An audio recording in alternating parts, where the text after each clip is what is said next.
In today's episode, I'm going to do something a little bit different. I've done series of episodes on best suburbs. I've done it on cheap suburbs worth buying in. But I've actually got quite a few people asking me, what are the best suburbs for investment? So I'm going to start running a series on the best suburbs for investment in different cities and at different price points. So in today's episode, that city is going to be Melbourne. Now, let's get into Melbourne a little bit because I'm telling you, it is my number one location at the moment to invest in. It has great long-term growth prospects and it's very cheap at the moment. So what we're going to get into today is, first of all, what makes a good suburb for investment in Melbourne? Then secondly, where are these predominantly located? The numbers behind good suburbs, and then finally, the suburbs. Let's get into it. What makes a good suburb in Melbourne? So, like a lot of other areas, the two most key things are your strong demographics and consistently low supply. Look, the reason for this is because if you've got the right demographics, people can pay more for property, and if there's no supply, you have a lot of people wanting to pay more for property, but not much property being available, which means prices go up. Points 3 and 4 is you want fundamentally strong industry there and good lifestyle triangle. So fundamentally strong industry means a diversified economy and diversified jobs or industry, should I say. And the lifestyle triangle comes into it because the distance that people have to travel to go to school, to go to work, lifestyle precincts and back home really have a large part to play with people staying in areas long term. Planning restrictions in schools and transport are big things as well. Planning restrictions simply because a lot of areas in Melbourne do have quite a lot of stock coming to market. So that does play a large part. If you don't have any stock coming to market, supply stays low. Schools and transport play a part. Transport obviously has something to do with lifestyle triangle, but schools does as well because particularly prestigious private schools and well-rated schools or in good districts close to, should I say, primary and good high schools as well, especially somewhere like McKinnon, has a part to play simply because people want to live there and they generally stay there for a long time as well. Proximity to the water and the CBD also play a part. Melbourne CBD is quite an urban kind of centre. A lot of people like living in the walkable neighbourhoods, and the water, obviously people like living on the bay side and close to Port Phillip Bay with great views of it and, good for walking, good for exercise and all that kind of thing. So it does play a good part too. And strong gentrification. Look, there's quite a few parts of Melbourne that have been, should I say, derelict and a little bit dodgy in the past. But now they are turning into really sort of your trendy sort of hubs and, definitely starting to increase in terms of demographics there. So that does play a part too. Where are these predominantly located? Melbourne, thankfully, is a very easy place to locate good areas because they are almost all in the inner city, inner east, bayside, inner west and inner south. Those are predominantly basically all the areas of Melbourne that you should buy. I do have my particular favourite areas, which I'll get into in this video because you'll see a certain number of suburbs at certain price points are kind of all located in similar districts. Let's get into what the numbers are behind good suburbs. So I go off a formula called total return. And the reason I go off this is because you want to know what the total return of your asset is. And I'll explain this in a little bit more detail. But basically, it's your 30-year capital growth plus your gross rental yield. And ideally, for a better return over the long term, or should I say internal rate of return for my engineering people, my IT guys, my mathematics guys, because I know you like that and I do too, mind you. What you ideally want is that percentage of total return to have a much higher percent of capital growth. So the vast majority of that to be made up of capital growth rather than rental yield. And I aim for a minimum of 12, but ideally 13 and above percent. But the reason you want that is because over the long term, rent slides down because capital growth will always do better than rental appreciation over the long term in terms of percentages. So you have a light inverse relationship, which then affects obviously your internal rate of return because over the long term, capital growth generally reverts to its long-term average, so it stays stagnant, but your rental yield slides down. So you want the percentage to be higher in terms of capital growth. That's the key thing about how this works. But anyway, that's how the numbers behind it. Let's get into it. So let's get into a suburb that's actually under $750,000 still. And I find this incredible because I mean, you can even go to somewhere like Perth or Brisbane now, and I mean, you're not picking up anything that's even half as good as this, but in Melbourne it still is, and that suburb is Braybrook. I've mentioned it in previous videos, and I'll mention it again, but you're still picking up properties, I mean, literally under 750k here, and I mean, it's about 10 or 11k from the CBD, depending on where you are in the suburb. So to give you an idea, that's the equivalent of about Ashfield in Sydney, and I mean, Ashfield's like, what, 2.2 million or something at the moment? It's something like that. I know it's definitely over 2. But look, Braybrook was historically, and especially the pre-2000s, the Bronx of Melbourne. You had about, I mean, roughly, look, about 60% of the suburb was public housing. Almost all of that has been sold off. It's actually about 17 to 18 at the moment. But the thing people don't realise is, of that percentage of public housing, about 8 to 10% of it is actual aged public housing. So it's not really like your dodgy, derelict, crime-threatened public housing you get in a lot of other areas. There's only roughly about somewhere between about 7 and 9% of the suburb is actually the public housing that you worry about. The rest of it is older people. It's very quiet. You wouldn't even know it's public housing. Well, you know by the way it's constructed in terms of the old red brick style, but it's quiet as hell. You don't get anything around that's just quite a lot of older people with a lot of sort of nurses coming in and, aged care professionals coming in to help them. So you wouldn't even realise it for the most part. So look, really good suburb. Longer term, I mean, it's done like more than it's done nearly 10% capital growth over the long term. So, and you're getting like 4% yield now. So it's ridiculous numbers behind this suburb. So look, great suburb to consider in Braybrook there in Melbourne.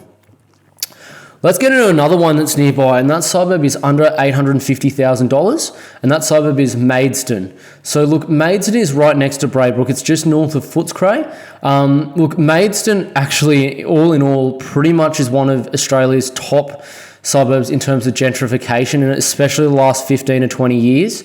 You had, I mean, a very low income demographic living here in the early 2000s and late 90s, especially in anything before that. But really, and it is really a once industrial suburb. But like, look, it is, I mean, really well priced now. It's really cheap for the area. It's one of the suburbs, along with Braybrook, that has, Maidstone's only about, I mean, 8 to about 9k from the CBD, depending on where you are. And look, you still get blocks that are like above 500 meters squared here. It's very rare for the west of Melbourne. And you can just see here, this is just an article out of Domain. So you can see Maidstone's just reached a suburb median here of around 850,000. I'm telling you right now, you're picking them up still in the late 7s sometimes. So it's pretty crazy what you can get. A lot cheaper than its counterparts, especially like Footscray, which is nearly $1 million. So really, really good suburb. Definitely consider if you've got that kind of budget right up to about $850,000. Let's go to under $1 million. And the suburb I'm going to mention here is a suburb called Kensington. So like to a lot of its counterparts, like in Sydney, it is very close to the CBD. Look, Kensington's about 3 or 4 k's away or so from the Melbourne CBD. It's sort of northwest of the CBD there, right by literally North Melbourne, very, very close. A lot of the properties do look like this. A lot of them are terraces. You do have some detached kind of cottages, which are really, really good to buy if you can. But I mean, you still pick up properties literally under $1 million here. It's just insane. So, I've got properties that I've found here that are literally in the low 900s even. So really, really incredible, pricing there. And look, the location alone, as you can just see in the demographics there, just incredible. So look, it's one of the few suburbs in the sort of inner suburbs of Australia that has a higher weekly median household income than its monthly mortgage repayments. And if anything, the income's actually gone up, but the prices have actually been stagnant since this report's done, because it's 2025 now, and this is done in 2021. So it's actually really, really good. And I mean, look at the location. It's right by literally Melbourne CBD, right by Parkville, right by Flemington Racecourse, near Lygon Street and Carlton. Really, really good location. And I mean, you can expect, literally like 9 and 9.5% capital growth long-term minimum here, even better in your better streets. And you can get, literally late 3s in terms of yield, and sometimes even 4% if you really know what you're looking for. So really, really good location. You can't get much better than that in Melbourne for, like a flat million even, or 900 there, in the 900s even sometimes. So great suburb there in Kensington in Melbourne. Let's go to under 1.2 million. And look, I've mentioned this suburb a lot, but this suburb is called Kingsville. Kingsville was one of Australia's best performing suburbs long term, and it still is. It's done literally like 10% growth long term. You can check that out via any basically graph via the Aussie Home Loans Report, CoreLogic or anything like that. I mean, you had properties in Kingsville in the 90s selling for like literally $70,000 to $90,000. I'm kid you not, and they're like more than $1 million now. It's incredible, but you got these beautiful miners' cottages there and a really good village kind of lifestyle. You can just see here what like some of the properties look like. Just this dwelling named Cronulla here. That's what a lot of them do look like. But you look at Kingsville and it's incredible income. This is one of those suburbs that's just gentrified incredibly well. So you got your personal, family and household income there. It's just well above the Victorian average. And mind you, the Victorian average is above the Australian average. So it is doing quite well there. You're not going to have any issues here. This is, mind you, when you talk about gentrification, this suburb has already gentrified. And I'm telling you, it's just going to continue going up more and more and more over the long term. Great suburb. There's basically no way you can develop much of this. It's got a lot of planning restrictions on it, and a lot of smaller blocks. So you're not going to get much more stock here either, unless you knock one down and let's say split a corner block or something like that. But there's not even many houses to do that. So look, great suburb considering all that too. Look, I found it hard to leave out another suburb that is actually under $1.3 million. And that suburb is Cremorne. I've mentioned it before. For those that don't know where Cremorne is, it's basically, I'd call it the MCG suburb of Melbourne. It's right next to the MCG, a small suburb right next to Richmond, right by the Yarra, right across the river from Chirac, basically. So really good suburb, full of like cottages similar to this, your miners' cottages, your kind of brick veneer Victorian, Edwardian kind of cottages, and yeah, like a really good suburb. There's an article actually on Domain.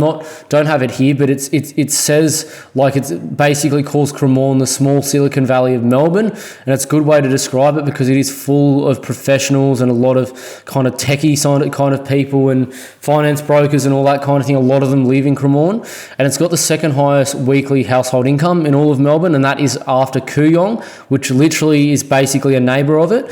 So you can see here alone, I mentioned before, having a higher weekly medium household income than its monthly mortgage repayments, and this is significant. This is in 2021 again, so expect this to have got even better in terms of the weekly household income, but it's nearly $3,000 a week, and your monthly mortgage repayments only $2,300. So just some incredible numbers there. Really, really good suburb to buy. I don't see how you're going to get much better than it, especially in Melbourne.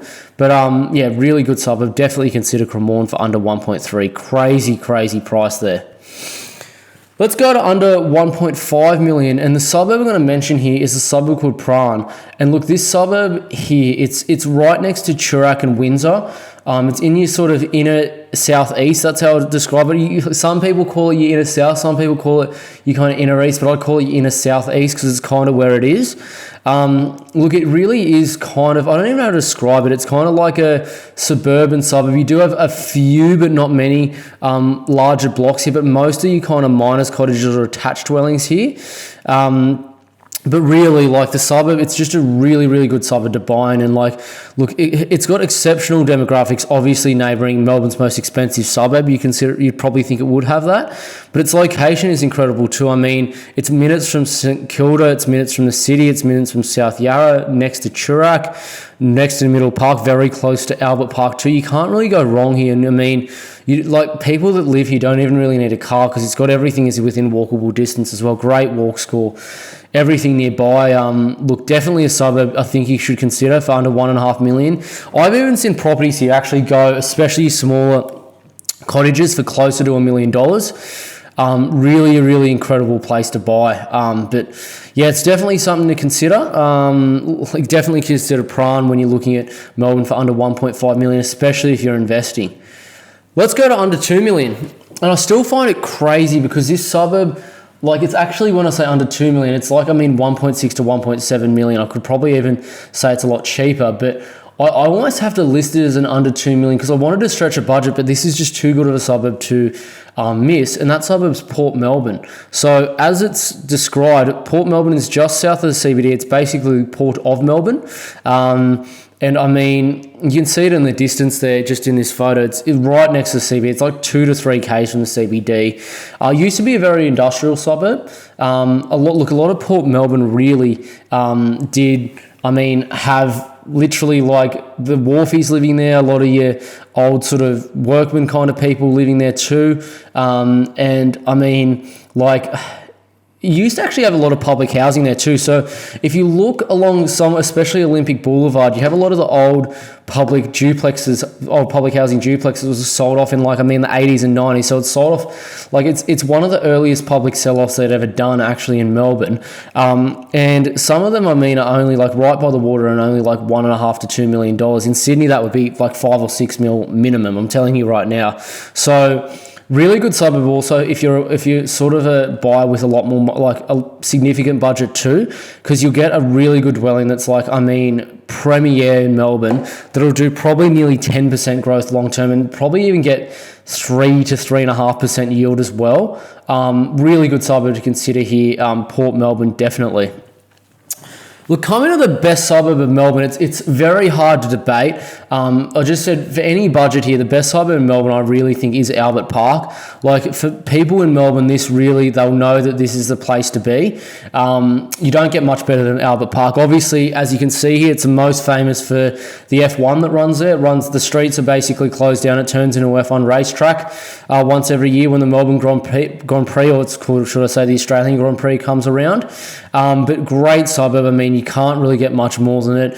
If you want to look in terms of land value as well, it's pretty much got the highest land value of any suburb in Melbourne. So look, Valuer General, should I say, land value department in Melbourne basically values Albert Park at about $15,000 per square metre. It's more than anywhere in all of Melbourne, even more than Chirac if you really want to know. So look, it is a really good suburb, and look, no one debates it again. This is just an article, again, off domain. I've mentioned it before, but I'll mention it again because it's true. Albert Park, the inner city Melbourne burb that's almost too good to be true. It says that because you've got the city right nearby, you've got all the access to everything, the Grand Prix, MCG, you're very close as well to Docklands. You got the bay right there. You've got all basically the jobs nearby too. You cannot go wrong buying this suburb. It's such a good suburb to buy in, and it is Melbourne's best suburb. I will put my hat on and say 100% I think it is the best suburb in Melbourne. You're going to get long-term 9.5 to 10% growth. And if you know where to buy, you may even get 3.5% yield too. But this is a suburb you can bank on pretty much every decade. It's going to do well.